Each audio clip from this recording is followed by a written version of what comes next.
L'observation somatique, originellement le somatic tracking, c'est une technique qui aide à reprogrammer ton cerveau pour qu'il réagisse mieux aux signaux de ton corps et briser le cercle de la douleur et des symptômes chroniques qui apparaissent sans qu'il y ait d'atteinte physique ou de test positif. En gros, c'est une forme de thérapie d'exposition où tu te mets en contact avec la douleur, mais dans un contexte où tu te sens en sécurité. C'est ce qu'on appelle une expérience corrective, un moment où la peur de la douleur commence à diminuer. Souvent, les gens pensent que le but du somatic tracking, c'est de faire disparaître la douleur sur le champ.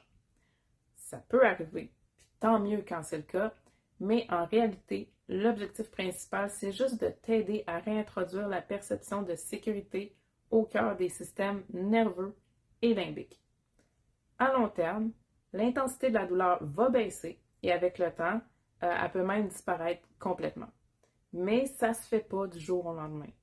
Si tu te mets de la pression pour que la douleur parte tout de suite, ben ça va juste te mettre en résistance puis ça risque juste d'empirer. Une expérience corrective, là, ça arrive quand on commence à réagir différemment à la douleur, avec plus de légèreté, plus de curiosité, puis en gardant en tête qu'on est en sécurité. C'est super important. Puis ça, peu importe si la douleur change ou non. L'important, c'est de réduire les significations négatives qu'on associe à ces sensations-là parce que, en réalité, moins on a peur de la douleur, plus elle perd de son emprise sur nous. Pense à ça comme à une mauvaise interprétation du cerveau. Imagine que ton corps envoie une information à ton cerveau, mais que lui, il pense que c'est une grenade. Il panique, puis il réagit de façon exagérée en déclenchant de la douleur ou des symptômes. Mais si on lui apprend, avec le suivi somatique, qu'il n'y a pas de danger, il va finir par ajuster sa réponse, puis la douleur va s'atténuer. Le somatic tracking repose sur 3 éléments clés. 1. La pleine conscience.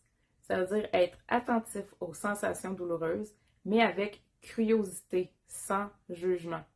On change la façon dont on porte attention à la douleur. Au lieu de la voir comme une menace, on l'observe comme une expérience neutre. Puis là, on peut se poser ces questions-là. Est-ce qu'elle est localisée ou diffuse? Est-ce que ça brûle? Est-ce que ça picote? Est-ce que ça serre? Est-ce que ça bouge ou c'est fixe?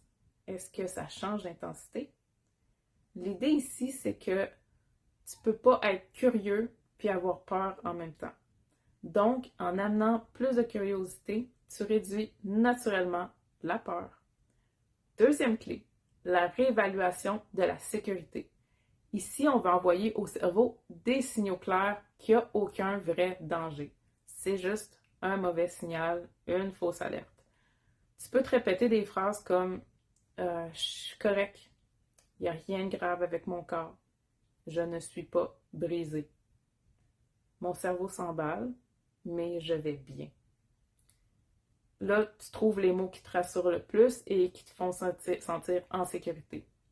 Et finalement, la troisième clé, l'induction d'affects positifs. Ça peut sembler compliqué comme terme, mais en fait, c'est juste une façon de rendre l'expérience plus légère.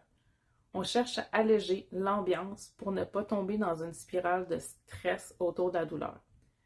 Donc, pendant que tu as cette douleur-là, tu peux porter attention à une sensation agréable dans ton corps, par exemple ta respiration. Tu peux visualiser quelque chose de réconfortant.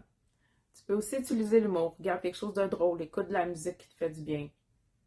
L'idée, c'est de casser l'habitude qu'on a de prendre la douleur bien trop au sérieux, puis de l'aborder avec plus de légèreté.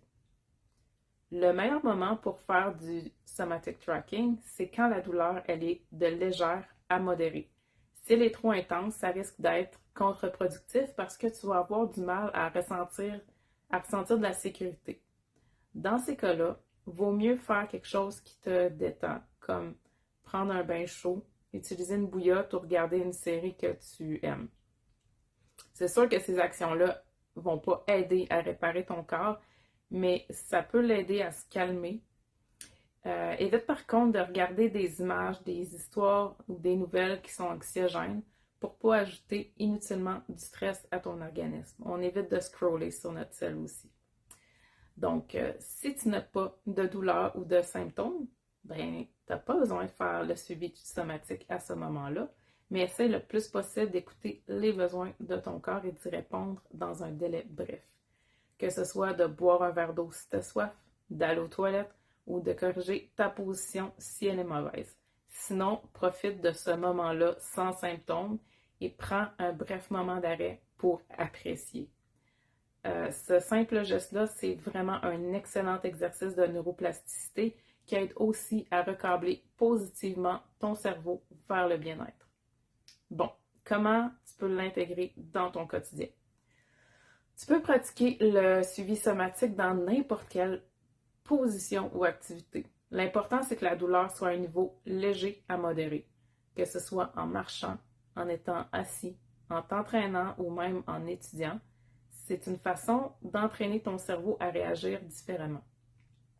OK, maintenant, on va faire une mini pratique. Pense à ça comme un genre de jeu d'exploration. Le mot d'ordre, ça va être curiosité.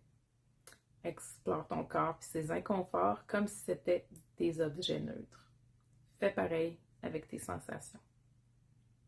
Inspire et expire longuement par la bouche.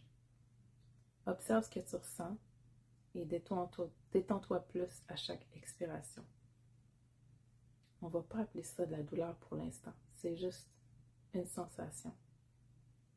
Une sensation que ton cerveau interprète peut-être comme une menace, mais qui en réalité n'a rien de dangereux. Tu es en sécurité.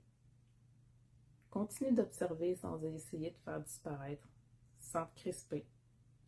Juste être là avec elle, comme si tu l'écoutais sans jugement, avec patience.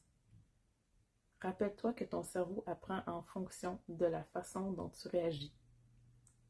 Plus tu réponds avec calme et légèreté et curiosité, plus ton cerveau va comprendre qu'il a zéro besoin de déclencher l'alarme. Avec le temps, il va s'ajuster, il va se recalibrer. Tu es en sécurité, ton corps va bien. Cette sensation n'est pas une menace, c'est juste une information. Et plus tu accueilles cette information sans peur, plus elle va perdre de son intensité.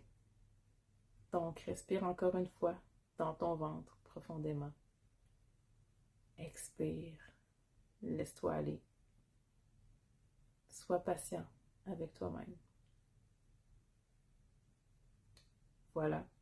Donc, si ça t'a intéressé, je t'encourage à liker cette vidéo, à t'abonner à ma chaîne et surtout, n'hésite pas à partager à quelqu'un qui pourrait en profiter.